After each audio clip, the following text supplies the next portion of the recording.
From Jon Jones winning the heavyweight title after a 3-year layoff, to Georges St-Pierre coming back after 4 years to claim the title of another division, let's look at the craziest times fighters won titles after long layoffs, starting with Jon Jones. Now, at this point, you're all probably aware of a very recent win for Jon Jones. You know, when he won the heavyweight title, but this isn't about that. No, back in 2017, Jones took on Daniel Cormier, and he absolutely crushed DC in one of the greatest fights of his career. Unfortunately, it didn't turn out so well for Bones, as the USADA popped him for illegal substances right after the fight. Yep, it was a huge blemish on the guy's career, and he got banned for 15 months. That's more than 1 whole year on the shelf, guys. It may not sound like much, but it's a pretty big layoff. Anyway, for his big return in 2018, Jon was slated to fight Alexander Gustafsson. And this wasn't anything like the war these two gave us back in 2012 when they first fought. No, despite the long break,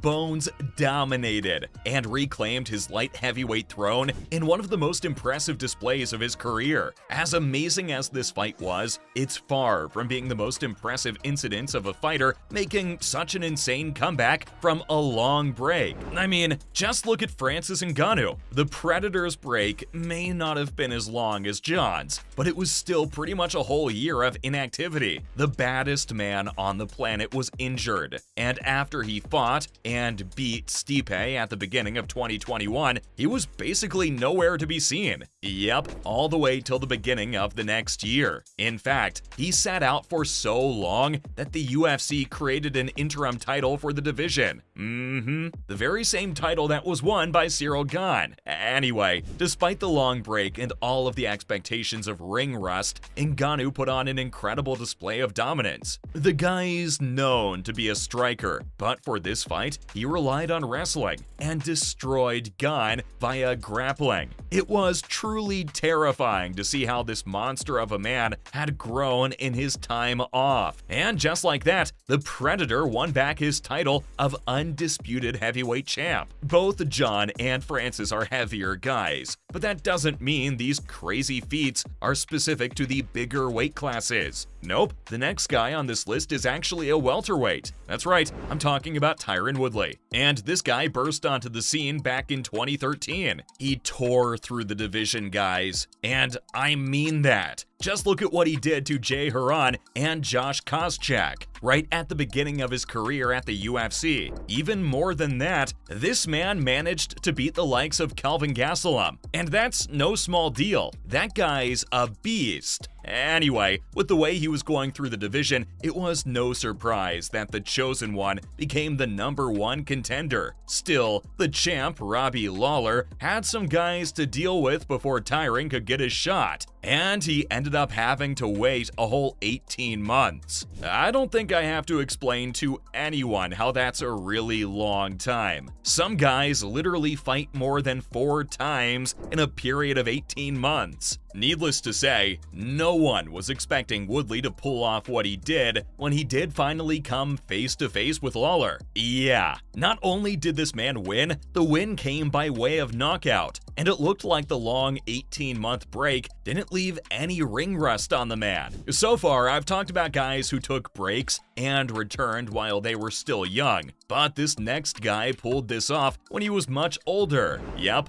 I'm talking about Randy Couture. That's right, guys, we're back in the heavyweight division. I mean, Randy's an MMA legend, and at 42, he decided to retire after having been indicted into the UFC Hall of Fame. The man was gone for a year. And remember, 42 is well past the actual age most guys in the MMA world retire. Still, Randy returned a year later. Not only did he return, but he also moved up to heavyweight. The man took on a much larger Tim Sylvia, and lots of voices in the MMA world were speculating whether or not this was even possible for Randy. I mean, the guy was 43. taking on a much larger and much younger fighter in a weight class he'd never fought at before. No matter how much he wanted the guy to win, no one was really expecting it. Well, everyone was wrong, because the guy wiped the floor with Sylvia and claimed the title. Speaking of guys moving up and winning unexpectedly, I've got to talk about GSP. All of you knew this one was coming, because honestly, no one has come back from a break the way GSP did. I mean, the guy's one of the MMA GOATs for sure. After dominating the welterweights for 7 whole years, GSP finally just vacated the title and retired, mostly because of his health. And he was gone, guys. No one was even thinking about him returning. I mean, it had been a whole 4 years before he made his return. Not only did he come back and win, but he also did it via an incredible finish. To make it even more impressive, he did it to Michael Bisping. Plus, the title he won was the middleweight title, making this all the more impressive. Now, speaking of GOATs, it's time to finally talk about the most recent events at heavyweight. That's right, it's Jon Jones again. This man just cemented himself as the all-time greatest fighter in the history of MMA. He came back after a long 3-year layoff and abandoned his division and crown at light heavyweight. Instead, Bones moved up to heavyweight and took on the #1 contender Cyril Gane for the vacant title. Now, this was supposed to be a terrible matchup for Jones, and everyone was convinced that we were about to see him lose for the first time, especially since the guy was taking on a much taller and heavier opponent than ever before, and all of his natural advantages were pretty much gone. Still, Jones came back and showed no signs of ring rust. The guy dominated Bongamon and submitted him to win the title in the very first round. Still, as amazing as all of the guys I've mentioned up till now were, there's one man who gave us a comeback like no other, and that's Dominick Cruz. Again, everyone was doubting this guy when he made his return to the octagon. Just like Bones though, it made a lot of sense to doubt him. I mean, sure, Cruz had been the bantamweight champ before, but his reign ended due to a severe injury. Plus, he was one of the most injury-prone fighters ever. Add on the fact that most guys are never the same after even mild injuries. Yeah, no one was expecting much out of Cruz when he returned after 5 years to face the then champion TJ Dillashaw. Everyone was expecting to see some ring rust at least, but no, Cruz wasn't gonna let the doubters win. The guy came back and dominated the apparently much more fit Dillashaw. Yep, he won a well-deserved unanimous decision win and reclaimed the bantamweight throne